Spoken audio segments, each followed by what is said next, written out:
भ्रष्टाचार मुक्त गुजरात, कुछ ऐसे ही शब्द अब तक हम सब सुनते रहे हैं। लेकिन हाल ही में गिरफ्तार किए गए क्लास 3 अधिकारी के पास से मिली करोड़ों की संपत्ति ने गुजरात में हो रहे भ्रष्टाचार की पोल खोल दी। नमस्कार, मैं नीलम खारेचा और आप देख रहे हैं गुजरात तक। वीरम देसाई एक रिटायर्ड सरकारी अधिकारी, जिसके पास से गुजरात के एंटी करप्शन ब्यूरो ने आय से ज्यादा संपत्ति के बारे में पता लगाया। एसीबी के इतिहास में ऐसा पहला किस्सा सामने आया है। बड़ी बात तो यह है कि 2020 में एसीबी ने 38 केस दायर किए, जिसमें इसकी कीमत 50 करोड़ से ज्यादा थी, और 2021 में यानी कि पिछले 20 दिनों के अंदर 3 केस दायर किए, जिसकी कीमत 33 करोड़ हो चली है। इसके बाद अभी एसीबी ने ऐसे कई कर्मचारियों और अधिकारियों के खिलाफ कार्रवाई शुरू की है। ये है आरोपी वीरम देसाई का गांधीनगर के सेक्टर 7 में स्थित बंगला, जिसे एसीबी ने सील कर दिया है। एसीबी को 30 जितने बैंक अकाउंट भी मिले हैं, जिसमें 4 करोड़ रुपए का ट्रांजैक्शन मिला है। साथ में ही 3 फ्लैट, 2 बंगलों, 11 दुकानें, 1 ऑफिस, 2 प्लॉट, 11 लग्जूरियस कार मिली है। इसके अलावा वीरल देसाई ने रियल एस्टेट में भी निवेश किया है। देसाई के पास से 30 करोड़ की आय से अधिक संपत्ति मिलने से विदेश में भी उसके निवेश की जांच शुरू हुई है। वीरल देसाई सरकारी कर्मचारियों को ऊंचे ब्याज पर पैसे देता था और उसके बदले में उस कर्मचारी से सरकार से मिले मकान या प्लॉट को कच्ची चिट्ठी में लिखवा लेता था, और जब वो ब्याज ना चुका पाए तो वो मकान या संपत्ति हड़प लेता था। करीबन 200 कर्मचारियों की संपत्ति हड़पने के सिलसिले में एसीबी ने कार्रवाई शुरू की है।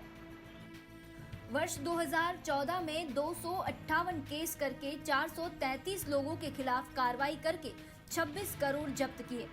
2017 में 148 केस करके 213 लोगों के खिलाफ कार्रवाई करके 15 करोड़ जब्त किए। 2018 में 332 केस करके 730 लोगों के खिलाफ कार्रवाई करके 3 करोड़ जब्त किए। इसी तरह से 2019 में 47 करोड़, 2020 में 50 करोड़ रुपए का भ्रष्टाचार पकड़ा गया, और 2021 में सिर्फ 20 दिनों में 33 करोड़ रुपए का भ्रष्टाचार पकड़ा गया है। હવે ભાગ મૂકવા માંગુ છું કે જે 50 કરોડના કેસો સુધાર્યા છે અને જનફ્રી રેટની છે, માર્કેટ વેલ્યુ તો આપ અંદાજા લગાવી શકો કેટલું છે। તો ડિસ્પ્રોપોર્શનેટ એસેટ્સ કેસમાં સૌથી મોટી ઉપલબ્ધિ થઈ છે। એમાં આ પૈકી 2021 આજના દિવસ સુધી આપણે ડિસ્પ્રોપોર્શનેટ એસેટ્સ કેસમાં 33 કરોડ ઉપર પહોંચાડીએ છીએ, અને અમારું પ્રપોઝલ છે કે ઓછામાં ઓછા 150 કરોડ આપણે 2021માં આપણે दिए ना चाहिए। ये पूरा मामला सामने आने के बाद मानो सरकार जागी और 1995 से चल रहे आरआर सेल को समाप्त किया। मुख्यमंत्री विजय रूपानी ने कहा कि आरआर सेल खत्म करके एसपी की सत्ता बढ़ाई जाएगी। साथ ही में सीएम ने कहा कि राज्य में एंटी करप्शन ब्यूरो को सरकार ने फ्री हैंड दिया है। वर्षों से आरआर सेल रेंज डीआईजी के पास रहता था, उसको नाबूद किया है। एंटी करप्शन ब्यूरो को भी काफी मजबूत किया है। टेक्नोलॉजी का भरपूर उपयोग पुलिस तंत्र में ज्यादा से ज्यादा किस तरह से हो, उसकी भी व्यवस्था बनाई है, और इसके आधार पर एंटी करप्शन ने पिछले 3 साल में काफी काम किया है। केस भी बढ़े हैं।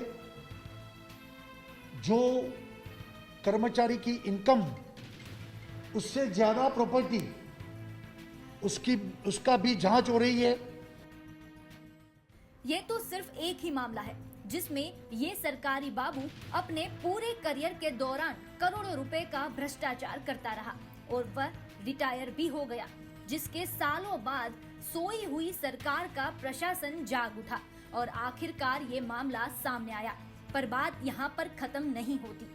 इस मामले से एक गंभीर बात ये निकल रही है कि गुजरात में ऐसे और कितने अफसर होंगे जिन्होंने इस प्रकार से भ्रष्टाचार किया है, सरकारी खजाने को लूटा है, लोगों की टैक्स के पैसे लूटे हैं। इन सभी अधिकारियों के खिलाफ भी जांच होना अनिवार्य है कि नहीं? क्या उन सभी पूर्व अधिकारियों को भी संपत्ति की जांच होनी चाहिए या नहीं? इस बार भी अगर सरकार पुराने केसों को खोलकर जांच नहीं करती है तो कहीं ना कहीं रूपानी सरकार की नीयत पर भी सवाल उठना लाजमी है, क्योंकि पकड़ा गया भ्रष्टाचारी बाबू क्लास 3 अधिकारी था और वो इतने बड़े पैमाने पर खुद अकेला भ्रष्टाचार कर ले बिना किसी की मिलीभगत के, ये मानना थोड़ा अजीब लगता है। ऐसे में सरकार विरम देसाई को पकड़कर ही इस मामले को दबा देगी या फिर सरकार विरम देसाई पर किसकी रहम नजर थी उसके बारे में भी पता लगाएगी। ये भी एक दिलचस्प बात होगी। साथ ही में भ्रष्टाचार को लेकर सरकार की ओर से आरआर सेल को रद्द किया है। आने वाले समय में भ्रष्टाचार नियंत्रण को लेकर सरकार ने सख्त कदम भी उठाए हैं, लेकिन भूतकाल में जो इस प्रकार से करोड़ों रुपए के भ्रष्टाचार हुए हैं, जनता के पैसे लूटे गए हैं, उस पर भी कोई जांच होगी या नहीं, उसको लेकर भी कई सवाल खड़े हो रहे हैं। ब्यूरो रिपोर्ट, गुजरात तक।